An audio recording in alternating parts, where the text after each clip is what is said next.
yes, I'm dressed in the same outfit because, again, why waste a makeup job? Even though I wanted to separate it into two, I just wanted to get it all done right now because who knows what will happen if I stop. We left off at the end of part 2 and Josie leaving Alex's house and going who knows where. With part 3, we open with Alex cleaning out the guest room in preparation for her sister. She had done her own bit of snooping and she had found the key that Josie had hidden underneath the mattress. But when she's cleaning out the room, she's like, let me just check to see if that key is still there. And it is. She's like, this key was left for a reason, so I'm going to hang on to it just in case, because you never know. There's something special about this key that Josie would leave it here. The deal with the sisters is that Alex says, Nathan, please be home by this certain time. She promises him a little marital bliss if he does. And she's like, basically, it's pretty sad that I have to bribe my own husband with marital bliss in order to get him to come home, especially since we haven't had marital bliss in a number of months. We should be having more marital bliss, and this should not be a treat for him. This should just be something that we do because we're married. What she doesn't know is that Josie has hired somebody to seduce him. She has followed him to this restaurant that he's eating at. Now she has this girl named Caitlin come in. So Caitlin was Josie's neighbor when Josie was younger. And so they live in an estate, which still a foreign concept to me as I did not grow up in England, but it's similar to an apartment complex in how it's set up. And so within this estate, everybody knew Josie as the girl who ran away with the adult man. She's something like the man, the myth, the legend. So Caitlin runs into Josie because Josie works as an alterationist. Caitlin's like, yeah, things are all right. I'm a struggling actress. Josie says to her, you know what? I might have a job for you. This is the job that she has, is that she wants Caitlin to come in and seduce Nathan because she wants Alex to see what it's like to be without her disappointing husband. And what I mean by that is she essentially plans on kidnapping him and keeping him away from Alex for a certain period of time so that Alex can see how much better her life is without this guy in it. The problem is Nathan never comes home. He stays missing. There's footage showing him with Caitlin. There's footage showing him going to this hotel. There's evidence when they find this hotel room that he was there with a woman, and now Alex is kind of spiraling because she'd also found those little trinkets Josie had left for her. Not only did she leave that, but then she just put a little name to steal the deal with that phone number. So Alex is just like, my husband is cheating on me. I'm not enough. How silly is it that I have to bribe him with marital bliss in order for him to come home? Then they keep going and nobody can find Josie. Around the same time, the police have gone to Josie's home under a welfare check. When they get there, they find Walter's decomposing body, and then they find Aaron tied to a chair and unconscious. I get into some early spoilers here. I do not know how Aaron got tied to a chair and left to die. Because personally, I believe Josie's side of the story. I think there's some gray areas that we don't know because I think she blacked out and there's a lot that she doesn't remember. So I don't know if perhaps, because it turns out Walter did not beat Josie up. They were arguing and she was calling him a pedophile, and Aaron, it's that whole Stockholm syndrome thing, Aaron comes to try to defend him. He ends up having a heart attack because Josie keeps threatening to divulge this secret to Alex. Aaron comes out trying to defend her dad. She then beats Josie to a pulp with, I guess, the TV remote. According to Aaron knocks her out. At what point does Josie tie her up? Because we have no idea. Like, there's nothing that talks about her getting tied up. My personal opinion again, we're getting even further ahead into our spoilers. Josie's story was that they got home, she and Walter started arguing. He came after her with the remote because she would not let up about the pedophilia. Her revised story is that she woke up to find that he wasn't in bed, and knowing that he'd gone to Aaron's room, she went after him to catch him in the act. She attacked him, and then she and Aaron got out of there, which that would have been great information to know earlier. And this is when I was just like, okay, Josie, I don't know what to think about you. I think you're boring, but I don't really know where to side with this story, because it's a blatant lie. There's no way, if you show up at Alex's house in your bloody regular clothes, so there's no way that you woke up, beat him in your pajamas, and then put on your regular clothes and those be bloody, and then have no mention of Aaron, like Aaron didn't even come with you.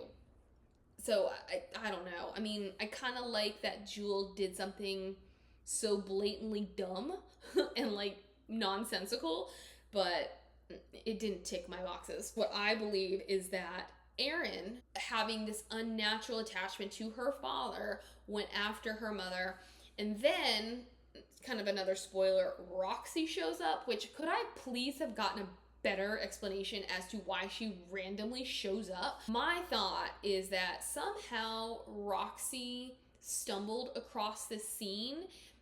She then, for some reason, tied Aaron up and left her for dead and left their dad for dead. But it does seem that he was having a heart attack before anything, and he was just left for dead. Maybe he had been hit a couple times. I think he did have some injuries that were non-heart related. I don't know. It was kind of convoluted. Now they're like, she's connected to the death of her husband and the near death of her daughter, and she's connected with the disappearance of Nathan. All eyes are out for Josie. Nobody can find Josie. And this is when I'm like, okay, maybe the whole money thing was important, because how does Josie, and Alex does make a point about this, how does Josie have enough money to stay on the run? Out of the blue, Alex is notified that Roxy has shown up. I reread this in the review because she has like a detailed review. She has a more generalized review. And then I think I re-listened to this part. Don't quote me on that. But I was like, why did Roxy show up? Because she showed up right when things happened. It wasn't that she saw all this stuff on the news and was like, let me go put myself in the middle of that. She just randomly shows up. We don't even know why she left in the first place. So we do learn why she left, or at least we learn why she could have left. I believe it is why she left. But I'm like, so what drove her to come home? There's nowhere that says that people were trying to reach her. So why did she come home? She gives this whole other account about Josie and what kind of person Josie is, and she says that Josie killed Brooke. So Alex approaches her and she's like, well, do you have any idea what this key might be towards? And she's like, oh, that could be for our garage. Turns out she's right, and they find Brooke's body in the trunk of a car, still wearing her prom dress. Why we need to point that out, I don't really know, but I'm going to point that out to you because Jewell wanted to point that out to me. She's like, well, my mother killed Brooke because Brooke was my girlfriend, and my mother doesn't like it when people love someone else more than her. She wants to have all the attention. She was jealous of my relationship with Brooke, and so she killed Brooke. Erin then eventually wakes up, and her statement supports Roxy's, and they're both saying, our dad was not a pedophile. Roxy is saying, oh, well, because our mother hated him so much because he gave us more attention and she was threatened, that he started coming to Erin's room and just watching her game. And, you know, this is why Aaron was so successful financially, is particularly because he would just be there and they'd be cutting up and everything. And, you know, a thing here that the other reviewer commented on is who was lying about his behavior towards Erin. Is her gaming community? never makes mention of the fact that anybody was ever in the room with Aaron, never makes any mention of the fact that there are any more details about her home life. Apparently, she never divulged details about her home life. So if this guy had been part of her gaming situation, they would have said something. And that's one of those things where you don't really think about, and you're just like, oh, I wish I had more concrete reasons as to what I should be thinking. And that's when I'm just like, that's a little fun thing for me to sit back and think. So I believe that he did behave inappropriately towards these girls and inappropriately towards Brooke. They're just covering it up because they were both abused and they have this unnatural attachment towards him. Now everybody is anti-Josie, and Alex is anti-Josie. She starts seeing the way that Roxy's story contradicts Josie's story, and that while Josie's story is sensationalized, and Josie probably went through some things, that Walter was absolutely a pedophile, at least towards Josie, everything she said was a lie, and that these girls are the ones that need to be believed. Personally, the narration of Aaron bothered me. I thought there was just something grating about it. But I was just like, this girl has not seen the outside of her room in 6 months. Why all of a sudden is she giving this long, detailed, winded account of whatever's going on in their house and defaming her mother and speaking ill against her mother? I'm like, I would have believed her just for that. Where I'm like, who are you and where did you come from? I thought she could have, I liked that we actually got to see her, but I was like, she could have stayed an invisible entity and I would have been fine. Around the same time as all this is happening, Nathan's body is also discovered. It was discovered in a lake that was north of London and more centralized to where Josie grew up. Not only did they find the body, but Josie leaves Alex a voicemail. She's like, I'm so sorry. This is not the intention. I just wanted you to see what life would be like without your no good husband. This is that moment. Surprise, not surprise, spoiler, not spoiler. I'm sorry, I forgot to preface it with a spoiler. But this is all obviously happening right before COVID. Now, Nathan is essentially being labeled a saint, and Alex is forgiving all of his sins. And this is when she also learns that there was no life insurance policy and there's no money in the bank. So not only is the breadwinner gone, not only do they not have savings and no insurance, but nobody's hiring because we're in the middle of a pandemic. She sits back one day and she realizes, I've got this podcast in my pocket. What if I turn it into something bigger than it was initially supposed to be? So she contacts some other podcaster who has better skills with her in the editing room.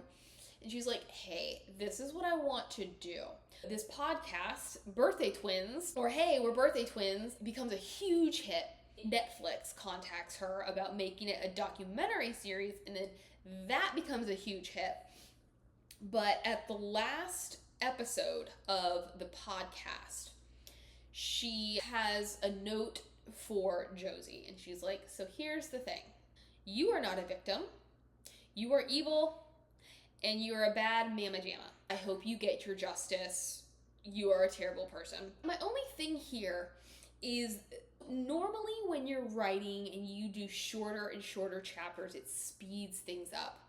And so it could be the narration, but I felt like I was waiting for the story to end, because we wrap up all the stuff with Nathan being dead, with Walter and Roxy and Brooke and Aaron and Josie just being on the run. And then we get another little chapter about, oh, hey, I'm broke. How can I make money?